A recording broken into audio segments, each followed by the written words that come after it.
Welcome to red TV. నేను మీ తేజ. బంగ్లాదేశ్ నుంచి ఒక మహిళ భారతదేశానికి తప్పుడు దావలో వచ్చి ముగ్గురు జీవితాల్ని నాశనం చేస్తుంది. ఎస్, ఈ సంఘటన గురించి రీసెంట్గా పూర్తిగా అన్నీ కూడా వెలుగులోకి వచ్చాయి. మీరందరూ కూడా ఖచ్చితంగా ఆశ్చర్యపోతారు. ఆమె ఎలా ప్రవేశించింది, ఎలా ముగ్గురిని లోబర్చుకుంది, ముగ్గురితో ఏం చేసింది. బంగ్లాదేశ్కి సంబంధించిన రీతు మోని అనే ఒక మహిళ 2020లో భారతదేశానికి తప్పుడు దావలో ప్రవేశించింది. దాని తర్వాత హైదరాబాద్కు వచ్చి మకాం వేసింది. ఇక్కడ అడపదడప చిన్న చిన్న పనులంటూ కూడా చేసుకుంటూ అలా కొంతకాలం జీవనాన్ని సాగించింది. అదే టైంలో నరేష్ ఆసిఫ్ నగర్కి సంబంధించి ఒక వ్యక్తి పరిచయం అయ్యాడు. అతనితో కొన్ని రోజులు ప్రేమాయణం నడిపించింది. అతని దగ్గర ఉన్నప్పుడే ఒక ఆధార్ కార్డ్ లాంటిది కూడా తీసుకుంది. ఆసిఫ్ నగర్ అనే ప్రాంతానికి సంబంధించి అక్కడే నివసిస్తున్నట్టు ఒక ఆధార్ కార్డ్ని ఆమె తీసుకుంది. నరేష్తో ఉంటూనే మరొక వ్యక్తితో కూడా ఈమె పరిచయం పెట్టుకుంది. అతని పేరు శంకర్ రావు. గన్ పౌండరీకి సంబంధించిన శంకర్ రావు. ఈమె గురించి పూర్తి విషయాలు ఏమీ కూడా తెలీదు. ఒక ఇన్స్టాగ్రామ్లో మెసేజ్ పెట్టింది. ఈమె నన్ను ఇష్టపడుతున్నానని చెప్తుంది. మనకి మంచి లక్ ఉందనుకుని అతను ఏం చేశాడంటే తనకు ఓకే చెప్పేశాడు. నరేష్ దగ్గర నుంచి వచ్చేసింది ఆమె. పూర్తిగా నరేష్ని కట్ చేసి అక్కడి నుంచి శంకర్ దగ్గరికి షిఫ్ట్ అయిపోయింది. నరేష్ నన్ను మోసం చేశాడు, నరేష్ ఒక చెడ్డవాడు, వాడుకుని వదిలేస్తాడు అంటూ కూడా చాలా విషయాలన్నీ కూడా అతని గురించి నెగిటివ్గా చెప్పి ఇతనికి దగ్గర అవ్వడానికి శంకర్ రావుకి దగ్గరైంది. శంకర్ రావు కూడా ఇతను పెళ్లి చేసుకుందాం అనుకున్నాడు, కానీ కొంచెంలో తప్పించుకున్నాడు. వీళ్ళిద్దరూ సహజీవనం చేశారు, శంకర్ రావు అలాగే రీతు మోని. కొన్ని రోజులు సహజీవనం చేసిన తర్వాత గొడవలు ప్రారంభమయ్యాయి. దాని తర్వాత నరేష్ దగ్గర నుంచి ఎలా అయితే ఆమె విడిపోయిందో ఇతని దగ్గర నుంచి కూడా అలాగే విడిపోవాలని చెప్పేసి ఆ బంధాన్ని ఎలా అయినా సరే తెంచుకోవాలని చెప్పి ఒక ప్లాన్ వేసి శంకర్ దగ్గర కూడా ఒక ఆధార్ కార్డ్ లాంటిది తీసుకుంది. గన్ పౌండరీకి మార్చుకుంది. ఇంతకుముందు ఆసిఫ్ నగర్, దాని తర్వాత గన్ పౌండరీ. తర్వాత శంకర్ దగ్గర ఉన్నప్పుడు ఒకరోజు ఈమె షాంపూ తాగి ఆత్మహత్య ప్రయత్నానికి పాల్పడింది. దాని తర్వాత శంకర్ ఈమెను హాస్పిటల్కి తీసుకెళ్లి జాయిన్ చేశాడు, ట్రీట్మెంట్ ఇప్పించాడు, డబ్బులు కూడా చాలా వరకు కూడా పే చేశాడు. దాని తర్వాత ఈమెతో చాలా తలనొప్పిగా ఉందంటూ కూడా కొంచెం ఆమెను అవాయిడ్ చేసి ఆమెను కొంచెం దూరంగా పెట్టాడు. శంకర్తోనే ఉంటూ మళ్ళీ ప్రవీణ్ అనే వ్యక్తికి ఈమె ప్రేమాయణం నడిపించింది ఇన్స్టాగ్రామ్లో. నువ్వంటే నాకు చాలా ఇష్టం, నీ లుక్స్ చాలా బాగుంటాయి, ఒకసారి స్క్రీన్ పైన కూడా మీరు చూడొచ్చు ఆమె ఏ రకంగా ప్రవీణ్తో చాట్ చేసింది అదంతా కూడా.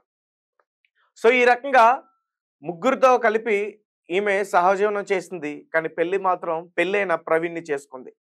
పెళ్ళైన ప్రవీణ్ ఈ ఇన్స్టాగ్రామ్లో ఆమె గురించి పూర్తి విషయాలన్నీ కూడా తెలుసుకోవడం ప్రయత్నించాడు.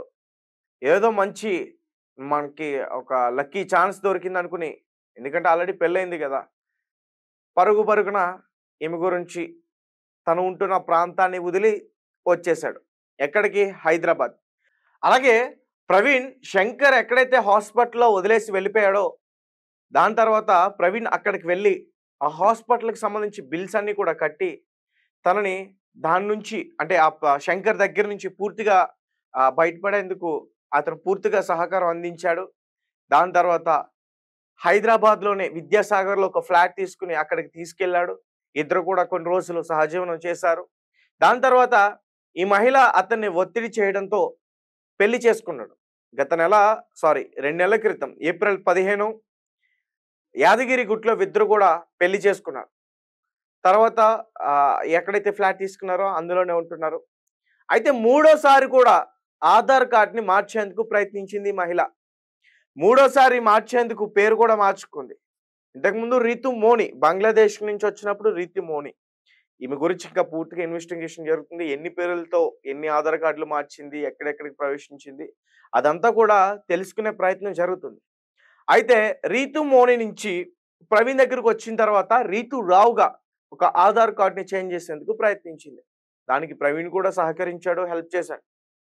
తర్వాత అతనికి ఈమె బంగ్లాదేశ్‌కి సంబంధించిన మహిళ అని కొన్ని పత్రాలు దొరికాయి. కొన్ని డాక్యుమెంట్స్ ఉంటాయి కదా! అవన్నీ కూడా దొరికాయి. దాని తర్వాత ప్రవీణ్‌కి ఈమెపై అనుమానం వచ్చింది. కొన్ని రోజుల పాటు ఆమెని గమనించడం మొదలుపెట్టాడు. అంటే ఆమె గురించి తెలుసుకోవడానికి. ఆమె ఎవరు? ఏంటి? మాటల్లో కావచ్చు, ఆమె ప్రవర్తనలో కావచ్చు, ఆమెకు సంబంధించిన వస్తువుల్లో కావచ్చు. ఇవన్నీ కూడా తెలుసుకునేందుకు ప్రయత్నించాడు. మొత్తానికి తెలుసుకున్నాడు. అయితే ప్రవీణ్ వెంటనే ఆమెని వదిలేసి అక్కడి నుంచి నిజామాబాద్ వెళ్ళిపోయాడు. ఎక్కడైతే భార్యని వదిలిపెట్టి వచ్చేసాడో ఈమె కోసం మళ్ళీ తిరిగి అక్కడికే వెళ్ళిపోయాడు. మధ్యలో ప్రవీణ్ కూడా చాలా భయపడ్డాడు. ఎందుకంటే రీసెంట్‌గానే పహల్గామ్ అటాక్‌లు కావచ్చు, ఉగ్రవాద దాడులు కావచ్చు, స్లీపర్ సెల్స్ కొంతమంది దాడులు చేసేందుకు ప్రయత్నించారు. గూఢచారులుగా కొంతమంది మారి భారతదేశానికి వెన్నుపోటు పొడుస్తున్న ఇలాంటి విషయాలు కావచ్చు, వాళ్ళందరినీ మన సైనికులు అదుపులోకి తీసుకొని వారికి చుక్కలు చూపిస్తున్నారు. ఇవన్నీ కూడా ఒక్కసారిగా ఇతనికి గుర్తొచ్చాయి. ఏదో బంగ్లాదేశ్ నుంచి ఇక్కడికి ఏదో ముంచడానికి వచ్చింది. దీన్ని నేను అనవసరంగా తగులుకున్నా. నాకేదైనా చేయొచ్చు ఇది. నన్ను చంపేసినా చంపేస్తాను భయంతో పాపం పారిపోయాడు. నైట్‌కి నైట్ ఆమెను వదిలిపెట్టి పారిపోయాడు. కానీ ఈమె మాత్రం ప్రవీణ్ మీద చాలా చాలా నమ్మకం పెట్టుకుంది. చాలా ప్రేమించింది. ఎంతవరకంటే ప్రవీణ్‌కి ఆల్రెడీ పెళ్లయింది. ఆ భార్య ఇన్‌స్టాగ్రామ్ ఐడీ కూడా తీసుకుంది. ఆ ఇన్‌స్టాగ్రామ్ ఐడీ తీసుకొని తనకి మెసేజ్‌లు చేయడం మొదలుపెట్టింది. రిక్వెస్ట్ పెట్టింది మొదట్లో.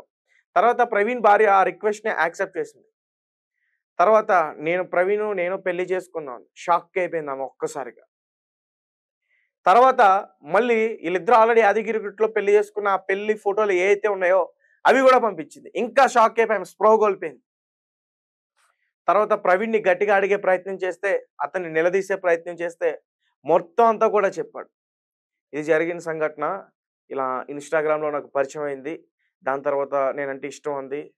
ఆహ్, నేను తప్పు చేశాను. పెళ్లి చేసుకొని తప్పు చేశాను. ఆ అమ్మాయి బంగ్లాదేశ్‌కి సంబంధించిన అమ్మాయి.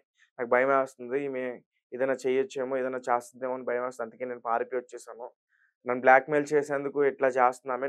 నాకు కూడా ఇట్లనే చేసింది. నీ మాట వినట్లేదని చెప్పేసి నీకు మెసేజ్‌లు పెట్టిందని పూర్తిగా ఆమెకి చెప్పేందుకు ప్రయత్నించాడు. చెప్పేసాడు. ఇద్దరు కలిసి ఎక్కడైతే ఉంటున్నారో నల్లకుంట అనే ఒక పోలీస్ స్టేషన్‌కి కంప్లెయింట్ ఇవ్వడానికెళ్లారు. పోలీసులు కేసు నమోదు చేసుకున్నారు. ఆమె బంగ్లాదేశ్‌కి సంబంధించిన మహిళ అని తెలుసుకున్నారు.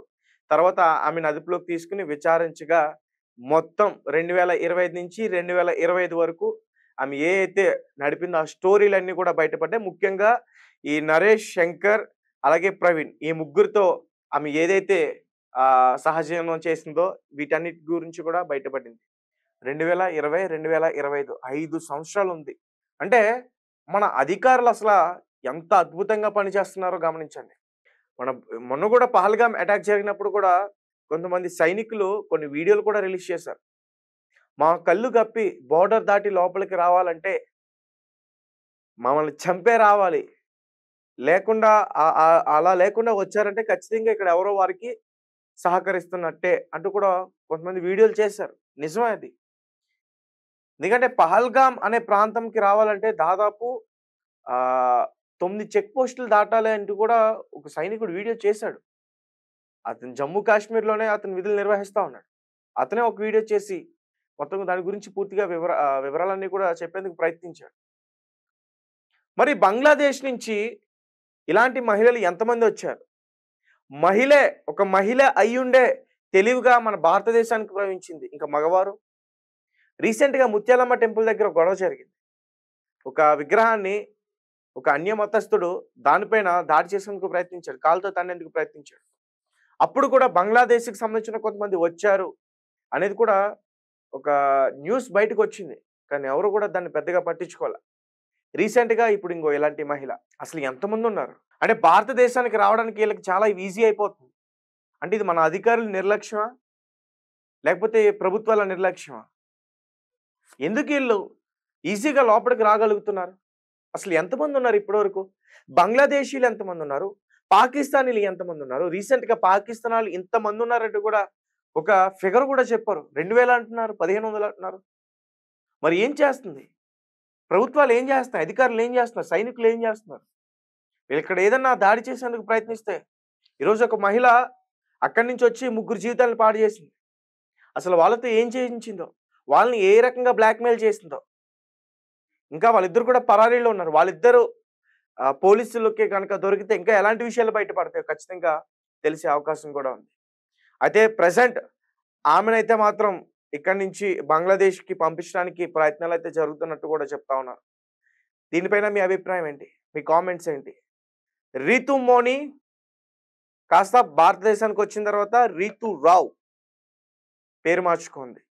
ఈ మహిళకి బంగ్లాదేశ్‌కి పంపించడం కరెక్టా?